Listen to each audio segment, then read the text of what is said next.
हीरी भैंसी एक जंगल में घास खा रही होती है। तभी उसे अचानक सामने झाड़ियों में कुछ हलचल होती दिखाई देती है। ये झाड़ियां क्यों हिल रही हैं? उन झाड़ियों में कोई है क्या? मुझे बहुत डर लग रहा है। फटाफट घास खा के घर चली जाती हूँ। जैसे ही हीरी भैंस घास इकट्ठा करके जाने लगती है, तभी उसके सामने एक खूंखार शेर आ जाता है। अरे बाप रे, ये शेर कहाँ से आ गया? हीरी भैंसी वहां से भागने लगती है। ये देखकर शेर भी उसके पीछे पीछे भागने लगता है और पलक झपकते ही उसे मारकर खा जाता है। इधर जंगल के बाहर हीरी भैंसी के 3 बच्चे भूरी, टुन्नू और टोनी अपने पिता झुमरू भैंसे के साथ अपने छोटे से घर में बैठे हीरी भैंसी के आने का इंतजार कर रहे थे। पिताजी, माँ अब तक क्यों नहीं आई? हमें भूख लगी है। हीरी को काफी समय हो गया। बेटे, मैं घायल नहीं होता तो हीरी को घास लेने कभी भेजता ही नहीं। पिताजी, मैं जाकर माँ को देखाऊं? तभी एक खरगोश भागता हुआ झुमरू भैंसे के घर आता है। भैंसा भाई, गजब हो गया।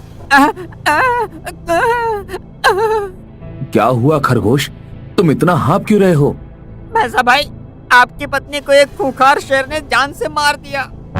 ये सुनकर झुमरू भैंसा और उसके बच्चों के होश उड़ जाते हैं। क्या? हमारी माँ को जान से मार दिया।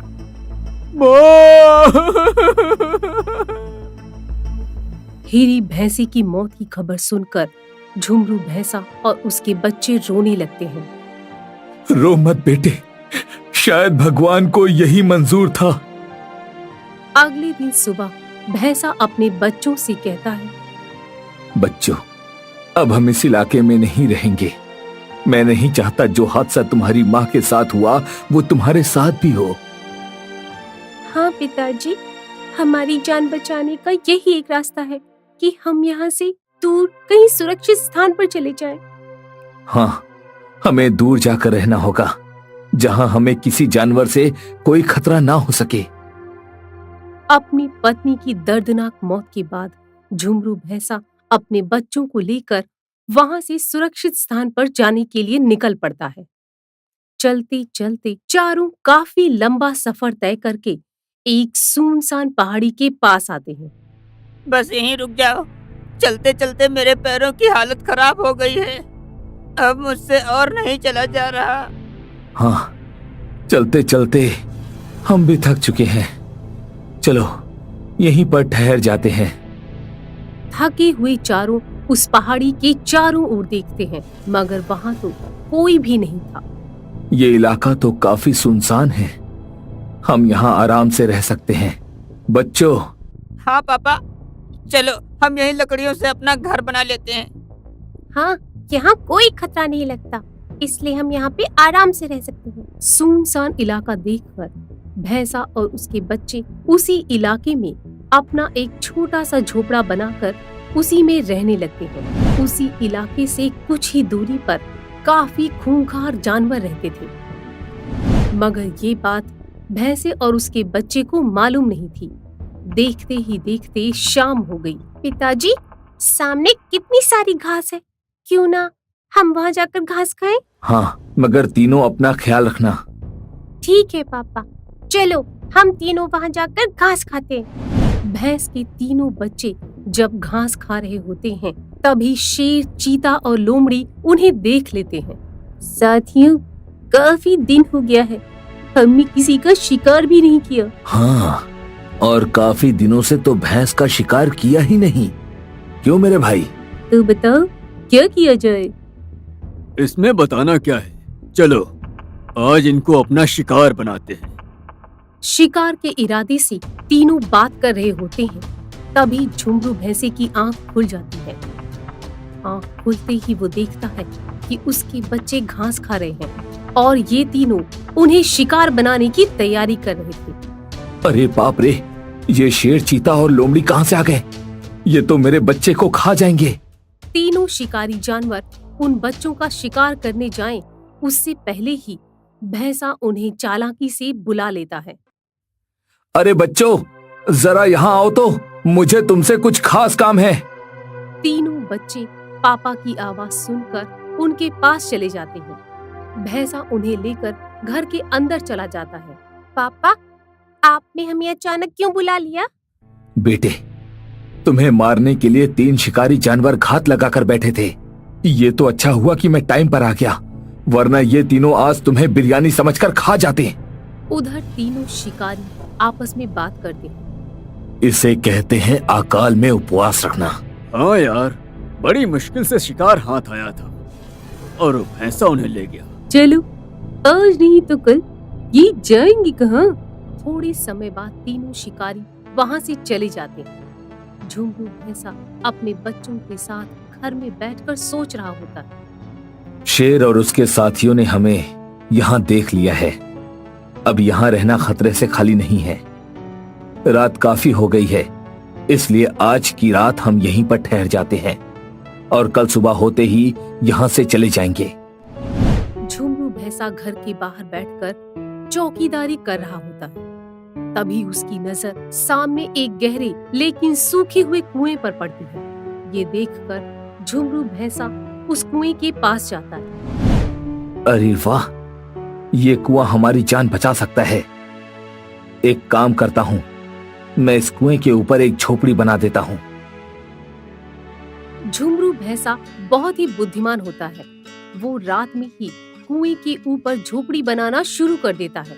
करीब 2 घंटे की मेहनत के बाद भैंसा वहाँ एक झोपड़ी बना लेता है।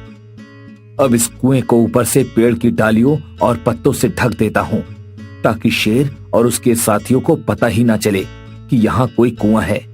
जैसे ही वो लोग हमें खाने के लिए यहाँ आएंगे, वैसे ही वो इस कुएं में गिरकर मर जाएंगे। चलो, अब जाकर सो जाता हूँ।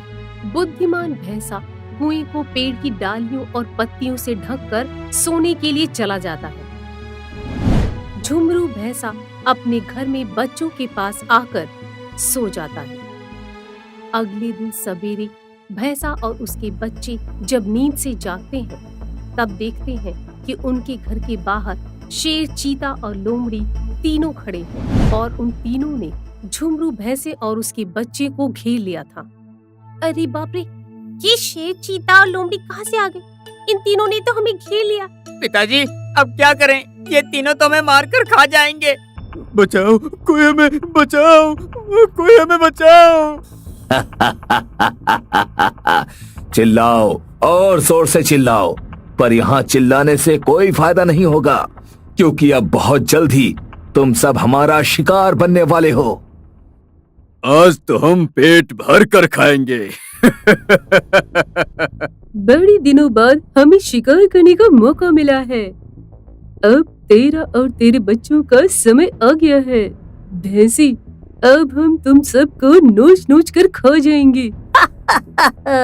तीनों की बात सुनकर झुंगरू भैंसे के बच्चे रोने लगते हैं।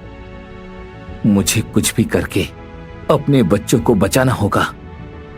साथियों, चलो इन्हें मारकर पार्टी मनाते हैं।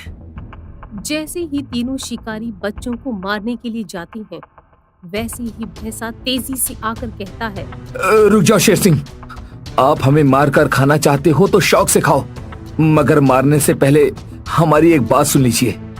मरने वाले की अंतिम इच्छा तो इंसान पूरा करते हैं, जबकि हम तो जानवर हैं। हम अवश्य तुम्हारी इच्छा पूरी करेंगे। बताओ, क्या है तुम्हारी अंतिम इच्छा? मरने से पहले हम अपने दुश्मनों को मारना चाहते हैं। अगर आप हमारे दुश्मनों को मारेंगे तो आपकी बड़ी मेहरबानी होगी। मारना तो हमारा काम है। बताओ, किसे मारना है? वो सामने घर दिखाई दे रहा है ना, वहाँ 3 हिरन रहते हैं। वो हमारे दुश्मन हैं। उन्होंने हमें बहुत सताया है। हम चाहते हैं कि आप उन हिरनों को मार दीजिए, उसके बाद आप हमें शौक से मार दीजिएगा। वाह, नेकी और पूछ पूछ। वैसे भी काफी महीने हो गए हमने किसी हिरन का शिकार नहीं किया।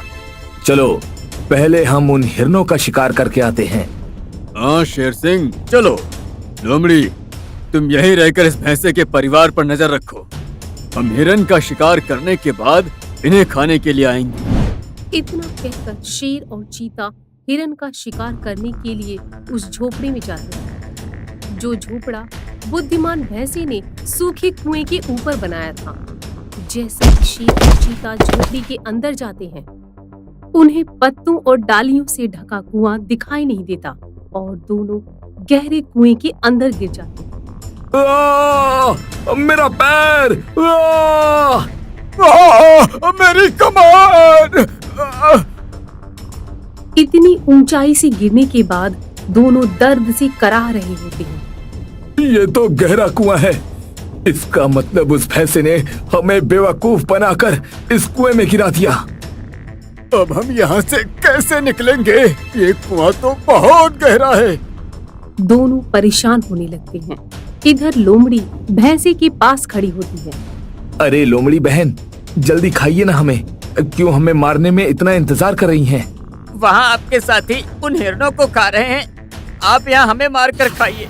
मारिए ना हमें जल्दी। अरे, मैं पहला शिकार देख रही हूँ जो सामने से खुद मरने की बात कर रहा है। अरे भैंसे, आखिर तुमको मरने की इतनी जल्दी क्यों है? ऐसे दर्द भरे जीवन से तो अच्छी मौत है, और वैसे भी हमें एक दिन तो मरना ही है। सही कहा तुमने, हम सबको एक दिन तो मरना ही है, पर मरने के लिए कोई इतनी जल्दी कैसे कर सकता है? ये बात तो मेरी सोच के परे है। अब क्या बताऊं आपको।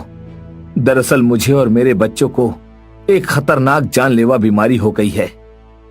अब हमें बीमारी मारे या आप, कोई फर्क नहीं पड़ता। इसलिए अब मौत से हमें डर नहीं। क्या तुम सबको जानलेवा बीमारी है? फिर लोमड़ी ने मन ही मन सोचा, इन्हें खाकर कहीं मुझे भी इनकी बीमारी न लग जाए। नहीं नहीं, मैं इन्हें नहीं खाऊंगी। मैं भी उन हिरणों को खाने उनके पास चली जाती हूँ। हिरन का शिकार करने के लिए लोमड़ी वहाँ से निकलकर सीधा उस झोपड़ी में जाती है, मगर अंदर जाते ही वो भी कुएं में शेर और चीते के पास गिर जाती है। बुद्धिमान भैंसे ने अपनी बुद्धि का प्रयोग करके अपने परिवार की रक्षा की। बच्चों, यहाँ रहना खतरे से खाली नहीं है। जल्दी से चलो, हम किसी और गांव में चले जाते हैं। पिताजी, क्या हमें अब इस जंगल से जाना होगा? हम ठहरे गांव के प्राणी, ये जंगल हमारा निवास स्थान कभी हो ही नहीं सकता। मगर वहाँ तो इंसान बसते हैं, वो भी तो हमें मारने के लिए कसाई को बेच देंगे। बच्चों, विश्वास रखो, मैं तुम्हें कसाई के हाथों से भी छुड़वा कर लाऊंगा। तीनों बच्चे बुद्धिमान भैंसी की बात सुनकर उसके साथ रामपुर गांव में एक किसान के घर जाकर रहने लगते हैं और खुशी से अपना जीवन बिताने लगते हैं।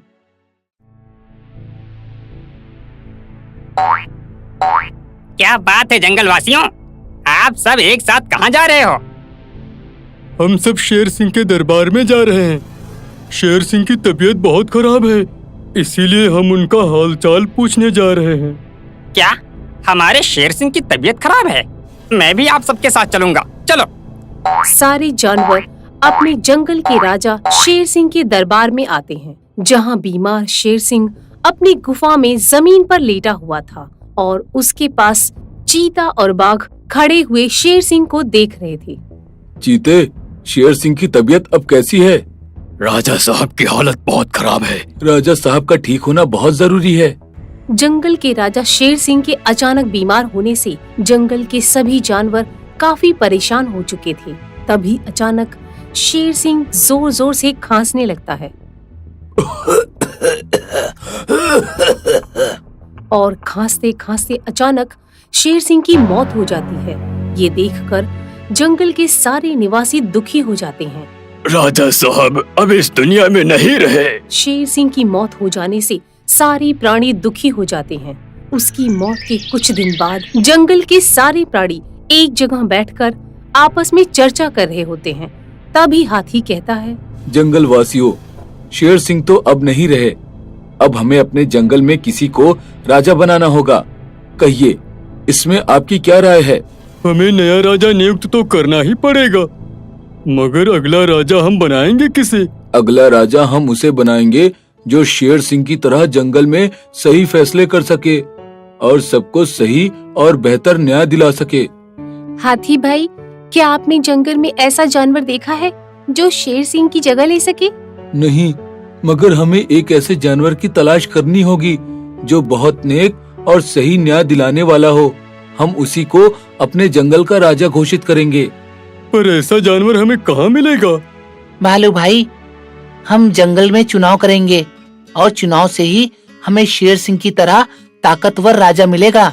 ठीक है, तो बोलो भाइयों, चुनाव के लिए आप सब तैयार हो? हाँ, हम सब तैयार हैं। हाँ, हम सब तैयार हैं। हाँ, हम सब तैयार हैं। तो जो ताकतवर और हिम्मत वाले जानवर हैं, वो एक साइड हो जाओ। तभी बाघ, चीता और भालू ये तीनों साइड में चले जाते हैं। मैं सबसे ज्यादा ताकतवर हूँ। मैं जंगल की पंचायत से विनती करता हूँ कि मुझे ही इस जंगल का राजा घोषित किया जाए। मैं ताकतवर तो हूँ ही, साथ में राजा की प्रजाति का भी हूँ, इसीलिए जंगल का राजा मुझे ही बनाया जाए। नहीं, जंगल का राजा मुझे बनाया जाए। मैं सही फैसला लेने के काबिल हूँ। मैं सबको सही और बेहतर न्याय दिलाऊंगा। तीनों अपनी अपनी राय देने लगते हैं। चुप हो जाओ तीनों। तुम तीनों में से कौन सबसे ज्यादा ताकतवर और ईमानदार जानवर है, इस बात का पता चुनाव में लग जाएगा। मगर चुनाव कब और कैसे होगा ये बताओ। 2 दिन बाद चुनाव होंगे। आज ही मैं अपने साथियों के साथ मिलकर वोटिंग मशीन बनाता हूँ और 2 दिन बाद जंगल में विशाल आम के पेड़ के नीचे वोटिंग मशीन लगाऊंगा। आप सबको वहाँ आकर अपने मनपसंद जानवर की निशानी पे वोट देना होगा। सबसे ज्यादा वोट जिसे मिलेंगे वही हमारे जंगल का राजा घोषित किया जाएगा। हाथी जब चुनाव के बारे में बता रहा होता है, तब चीता मन ही मन सोचता है, बस एक बार मैं जंगल का राजा बन जाऊं, फिर देखना मैं इन जाहिलों पर कैसे राज करता हूँ।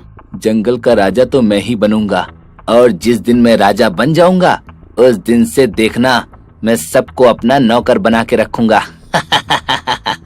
चीता और बाघ की सोच बहुत ही घटिया थी। वो दोनों जंगल का राजा केवल तानाशाही करने के लिए ही बनना चाहते थे। शाम के समय हाथी अपने साथियों के साथ वोटिंग मशीन बनाने लगता है। तब चीता अपने इलाके में अपनी वोटिंग मशीन बनाता है, तो बाघ भी उसके इलाके में अपनी वोटिंग मशीन बनाता है। अब मेरी बनाई हुई इस वोटिंग मशीन से मैं आसानी से चुनाव जीत जाऊंगा। मैंने मशीन में ऐसी सेटिंग की है कि बटन कोई भी दबाओ, वोट तो मुझे ही मिलेगा। अब मुझे राजा बनने से कोई नहीं रोक सकता। जैसे बाघ ने सेटिंग वाली मशीन बनाई थी, वैसे ही चीता भी सेटिंग वाली मशीन बनाता है। उस मशीन में वो भी ठीक वैसे ही सेटिंग करता है जैसी बाघ ने की थी कि बटन कोई भी दबाओ पर वोट चीता को ही मिलेगा।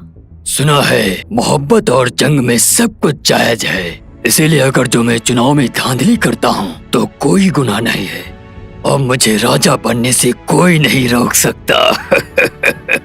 अगले दिन रात में हाथी जंगल में बीच के स्थान पर आता है और अपनी बनाई वोटिंग मशीन आम के पेड़ के नीचे लगा देता है। उस मशीन के बटन पर उन तीनों प्रत्याशियों की फोटो लगी होती है। हाथी के वोटिंग मशीन लगाकर वहां से चले जाने के बाद आधी रात को चुपके से चीता अपनी वोटिंग मशीन लेकर आम के पेड़ के नीचे आता है, जहां हाथी ने अपनी वोटिंग मशीन लगाई थी।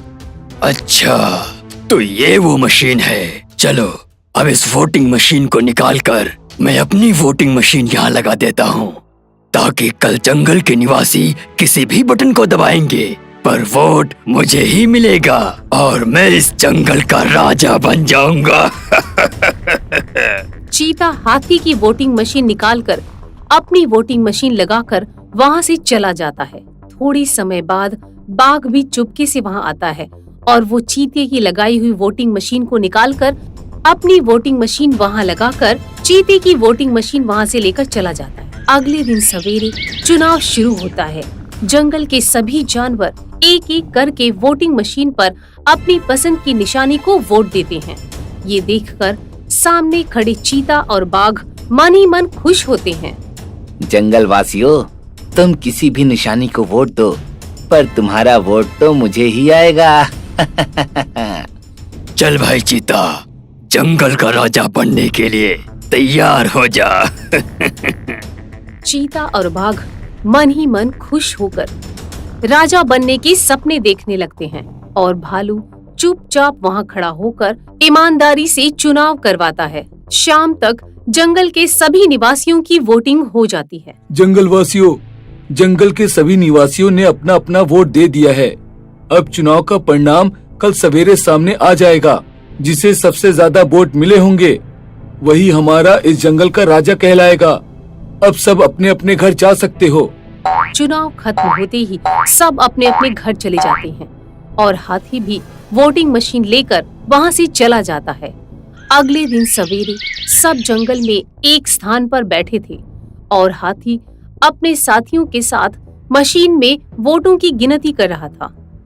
गिनती खत्म होने के बाद हाथी कहता है, जंगलवासियों, हमने वोट की गिनती कर ली है। सबसे ज्यादा वोट भालू भाई को मिले हैं।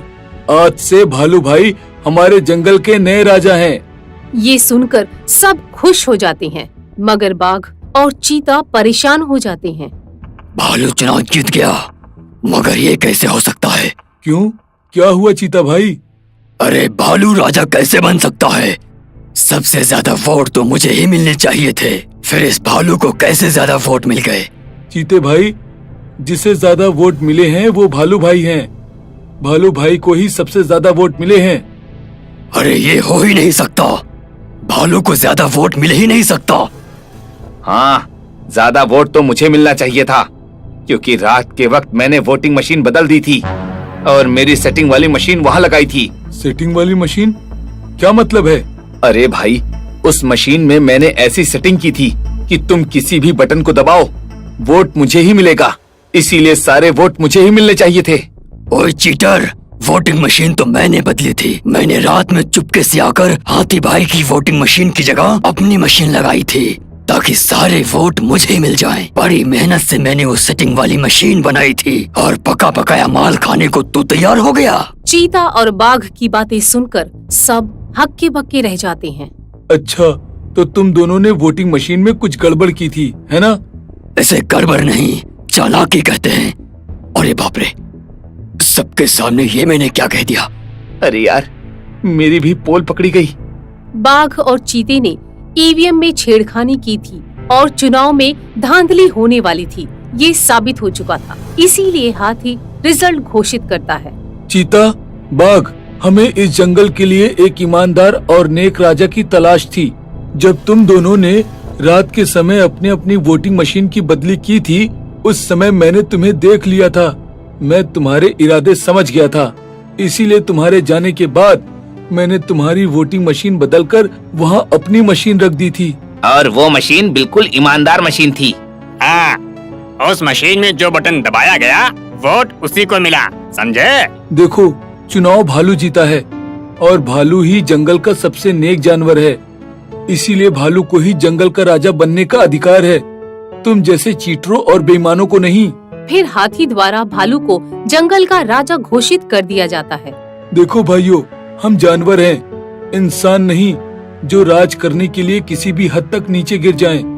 भालू ने ईमानदारी से चुनाव लड़ा और जीत गया, इसीलिए ईमानदारी से मैंने परिणाम घोषित कर दिया कि चुनाव भालू जीता है और आज से भालू ही हमारा राजा है। भालू के राजा बनते ही हाथी ने कहा, राजा जी, हमारे जंगल में चीटिंग करने वालों को जंगल से निकाल दिया जाए। अब आप ही इन दो चीटरों को सजा दीजिए। राजा बनने के लालच में बाघ और चीते ने चीटिंग की है, मगर मेरा मानना है कि गलती तो सबसे होती है, इसीलिए एक राजा होने के नाते मैं इन्हें माफ करना चाहता हूँ। मैं इन्हें सुधरने का मौका देना चाहता हूँ। मैं इन दोनों को माफ करता हूँ। राजा भालू की बात सुनकर चीता और बाघ को बहुत पछतावा होता है। देखा, इसे कहते हैं ईमानदार राजा। ये चाहते तो आपको जंगल से बाहर भी निकाल सकते थे, मगर इन्होंने ऐसा कुछ नहीं किया। हम दोनों शर्मिंदा हैं महाराज। देखो, परफ्यूम की खुशबू से ज्यादा पसीने की खुशबू अच्छी होती है। मैं चाहता हूँ आज से तुम ईमानदारी का जीवन जियो। जी महाराज, आज के बाद हम इस जंगल की इज्जत को आंच नहीं आने देंगे। सारी दुनिया हमारी ईमानदारी की कस्में खाएगी। हम वादा करते हैं आपसे। किसी ने सच ही कहा है कि बुराई की जीत कभी भी नहीं होती और अच्छाई हजारों बुराइयों के बीच में भी रहकर अपनी चमक नहीं खोती। नए राजा का न्याय देखकर जंगल के सारे जानवर बहुत खुश हो जाते हैं। और सब मिलकर खुशी से अपना जीवन बिताने लगते हैं। रामपुर नाम के एक बड़ी सी जंगल में हर प्रकार के जानवर रहा करते थे। वो सभी जानवर एक परिवार की तरह एक साथ रहते थे। ऐसे ही एक रात सभी जानवर आपस में बैठकर बातें कर रहे थे। अपने जंगल के पास और भी कितने सारे जंगल हैं, पर जो खुशी और शांति अपने जंगल में है वो किसी भी जंगल में नहीं है। मुझे तो अपना ही जंगल पसंद है। ये शांति और खुशी होगी भी कहाँ से? हाथी भाई, उन सभी जंगलों का राजा हमारे शेर सिंह जैसा थोड़ी ना है। वो तो है बंदर भाई, मैंने तो सुना है। और जंगल के राजा इतने बदमाश हैं कि जब उन्हें भूख लगती है और कोई शिकार नहीं मिलता तो वो अपने ही जंगल के जानवरों का शिकार कर लेता है। पर हमारे राजा तो ऐसे बिल्कुल नहीं करते, बल्कि वो तो खुद भूखे रहकर हमारी भूख मिटाते हैं। जंगल के सभी जानवर आपस में बात कर रहे थे और अपने राजा की खूब तारीफ भी कर रहे थे। कुछ देर बाद सभी जानवर सोने के लिए चले जाते हैं। तभी वहाँ भागती हुई लोमड़ी आती है और एक बार फिर जंगल के सभी जानवरों को इकट्ठा करके उनसे बोलती है, अरे भाइयों, तुमने सुना? हमारे पास वाले जंगल में चोरी हुई है। लोमड़ी बहन, अप्रैल का महीना खत्म हो चुका है, इसलिए हमें अप्रैल फूल बनाना बंद करो।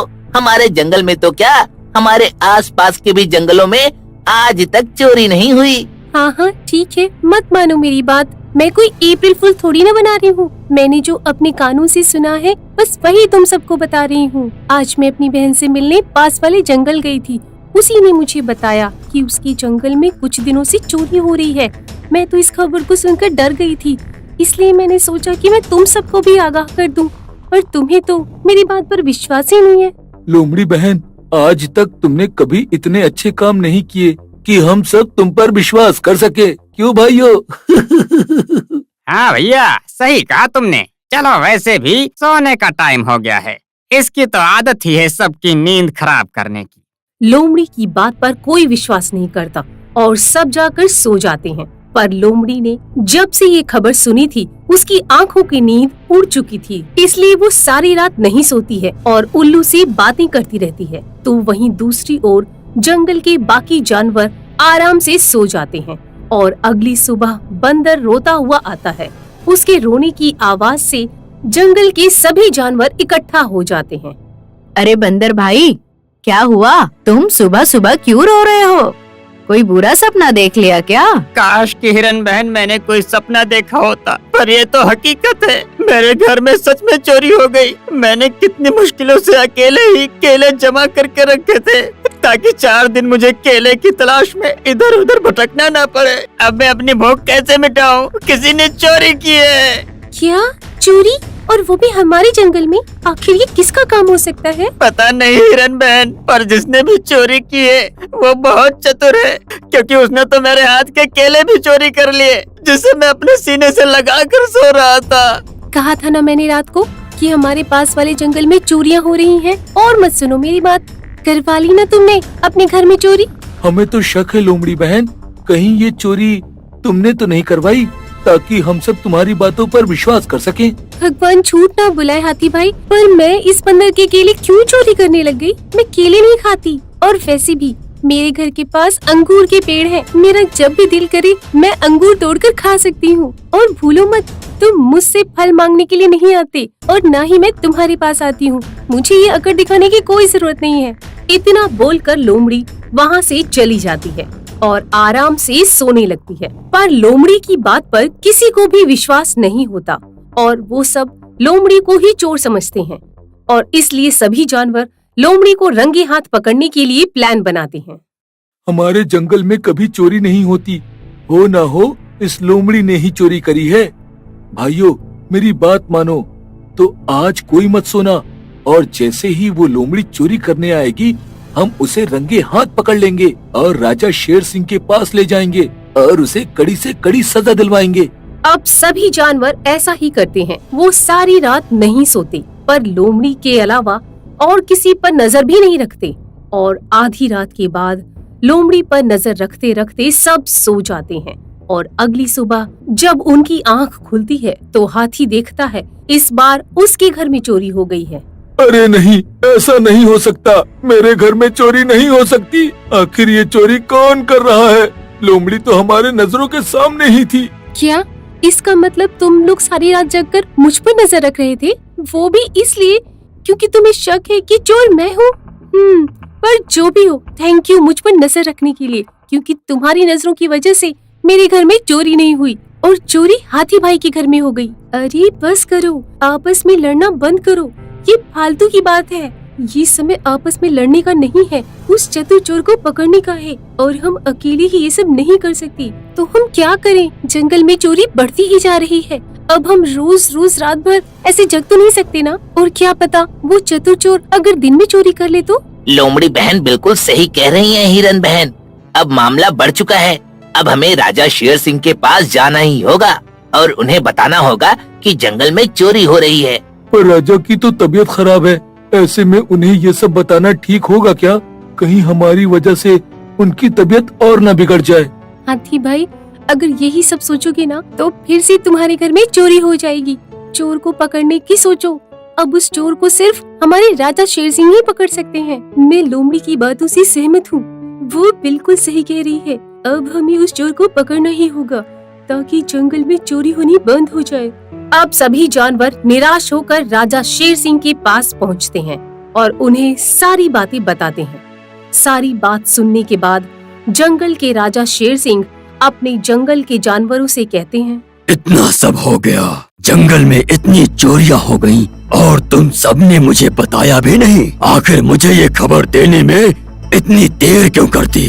राजा साहब, मैंने तो पहले ही इन सब को कहा था, पर इन्होंने मेरी बात पर विश्वास ही नहीं किया, इसलिए किसी ने आपको कुछ बताया नहीं। और जब चोरी बढ़ गई तब ये सब हार मानकर आपके पास आ गए। राजा साहब, हम सबसे गलती हो गई। हमें हमारी इस भूल के लिए माफ कर दीजिए और चोर को पकड़ लीजिए। ठीक है, अभी मुझे सोचने का मौका दो। अभी आप सब लोग अपने घर जाइए और शाम को मुझसे मिलने आइएगा। शेर सिंह के कहने पर सभी अपने घर चले जाते हैं और जब सभी जानवर अपने घर जाते हैं तो उन सब की आंखें फटी की फटी रह जाती हैं, क्योंकि उन सब के घरों में चोरी हो चुकी थी। ये सब देख सभी जानवर एक बार फिर परेशान होकर राजा शेर सिंह के पास भागते हुए जाते हैं और उनसे कहते हैं, महाराज, अब सोचने का भी समय नहीं रहा। आपको अभी सोचना होगा और अभी के अभी कुछ करना होगा, क्योंकि ये चोर बहुत ही चालाक है।